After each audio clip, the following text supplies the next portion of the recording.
There's pretty much one size that fits best in this tight space, so I'll show you a full step-by-step battery replacement, including info on the battery size and what to expect after installation.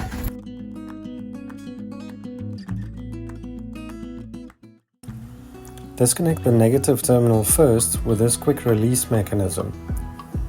I'll post a link on the screen why it's good practice to disconnect the negative first.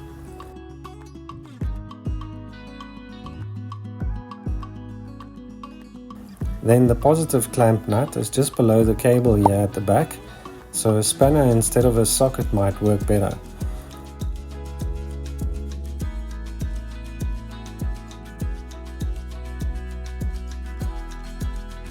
It's a bit more tedious, but the nut doesn't have to be removed completely, just enough to remove the terminal.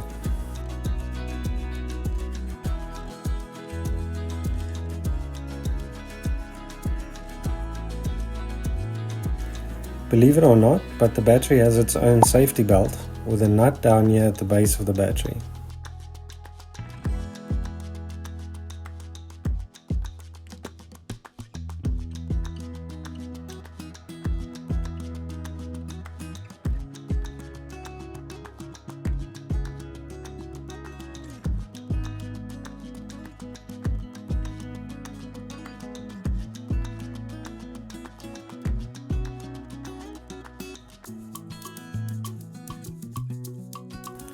Now you're quite restricted to specific dimensions, especially for the strap to fit securely, so I'll share the specs a bit later. For now, get the battery positioned in the tray to fit the insulating jacket and the safety strap, but try and avoid contact with both terminals.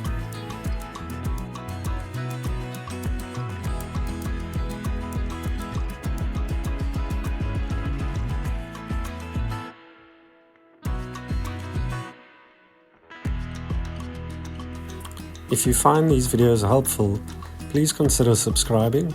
It's free and as simple as tapping the button below the video. A lot of effort goes into making these videos, so help us get these numbers up.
Then connect the positive terminal first.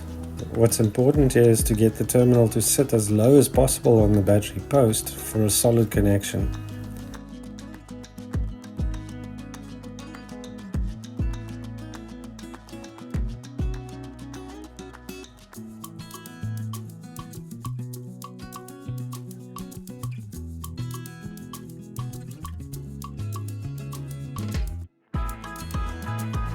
Avoid over-tightening the nut, but the terminal shouldn't be able to move around by hand. Lastly, fit the quick release negative terminal. The battery that fits here will need to be close to these dimensions, especially the 190mm in height if you want the strap to fit securely. A battery of this size should be in the 40 amp hour range. There were no warnings on startup, and a radio code isn't necessary.